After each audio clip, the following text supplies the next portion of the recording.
Hello?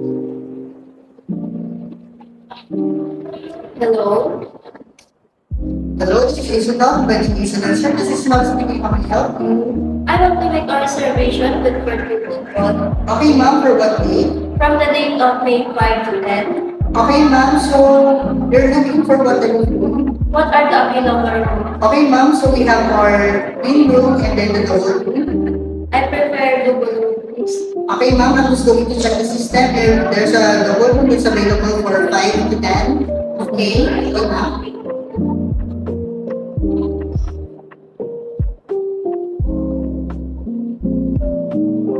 Okay, ma'am, thank you for patiently waiting. We have an available room for that day, which is the double room. Are you okay with that, ma'am? Yes. Okay, ma'am, so upon our reservation, I'll be getting some personal information with you, ma'am. Is that okay with you? Yes. Okay, ma'am, so can I get your name?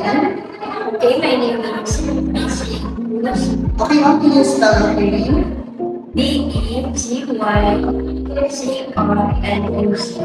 Okay, ma'am. So your name is Busy de la Cruz. It's B for Bravo. It's E for Apple. It's Z for Zulu. It's Y for Yulu. It's C for Charlie. It's R for Romeo. It's U for Uniform and Z for Zulu. Am I correct, ma'am? Yes. Okay, ma'am. So can I have your address?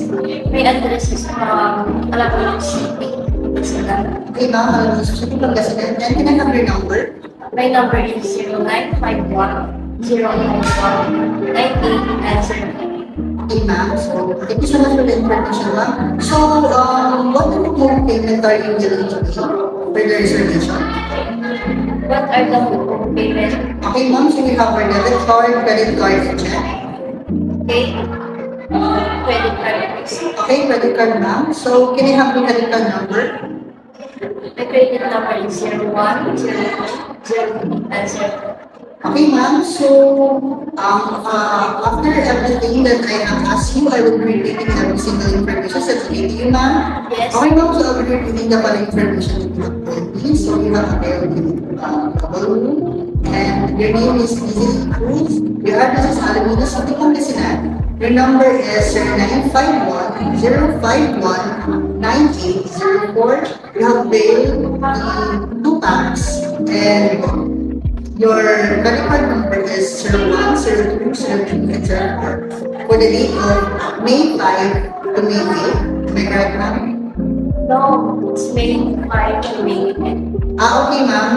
Thank you for the correction. So, it's May 5 to May 10. Okay, ma'am. So, thank you so much for the reservation. Have a amazing morning. This is ma'am speaking. Have a great day. Okay, thank you. This morning, ma'am. Can I just put your bags? Yes, of course. Okay, ma'am. Let's go. Okay, let's go to the front office. Okay, ma'am. So, it's the front office. So, I'll be putting down your bags, and if you ever need anything, just call me. The front desk will call me. Okay, ma'am. Okay. Okay, ma'am. Welcome to Ace Hotel, providing excellent service. How may I help you today, ma'am? I'd like to ask if I'll be checking. May I please know if you have any reservation? Yes, I have a reservation. And please borrow your ID, ma'am, so I can check the system from any reservation. Is it okay to you, ma'am? Yes, no worries. Here's my ID. Do you have any reservation email or picture? Yes, I have. Here. Okay, ma'am, I'm checking your reservation in our system. Please wait for me. Based in our system, you have booking reservation for 307 for 3 nights and 3 days. Is that correct, ma'am? Yes, that's correct. Here's your ID, ma'am. So, please sign in to the registration form and fill up the following information. Thank you, ma'am. Upon checking our system, you still have a balance of 5,000 pesos. Would you like to settle it now, ma'am? Or upon your checkout? I'll be setting the balance. What kind of payment you would like to use, ma'am? Cash. Okay, ma'am. I'll save 5,000 pesos. Thank you. If you're interested in availing our Ace Hotel membership card offer, this will help you to have a discounted room for booking, check-in, or reservation. I'll be declining the offer. Thank you, my guy, for the information. Okay, ma'am. Here's your key, ma'am. Please enjoy your stay. Have a good good day. Okay, ma'am, so I'll be assisting you with your bags and let's go on to the room that you have assigned. Okay, ma'am? Okay. Okay, ma'am, so here is your room. So as you can see, here's your bed, here is the TV, here's your air condition, here's the refrigerator, and there's a cigar. If you ever need anything, just call me. Okay, ma'am? Okay. Okay, thank you. So, this is my room. Oh my gosh, I can see many little things here. I'll be calling the front desk to inform them. Hello? I can see many little things here in my room. Please clean it now. Okay, ma'am, noted. The housekeeping will be there.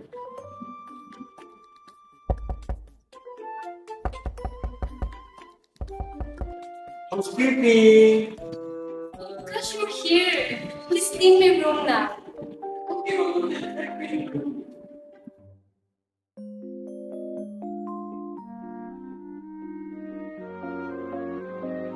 Your room is clean.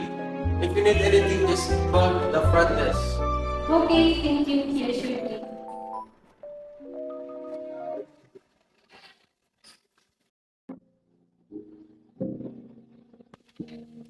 Thanks, amazing day, sir. This is Christina speaking from the front desk. I just want to remind you that you need to check out at in the room, sir. Would you like to extend for an hour day, sir? Your room is still available. Yes, I would like to stay for another 4 hours. Is it okay? It's okay, sir, but about that, if you would extend for 4 hours, it might cost you 800 pesos. Because our company policy would be 200. So 4 times 200 is 800 pesos. Are you okay with that, sir? That sounds good to me. So the payment will be settled upon your checkout. Okay, thank you.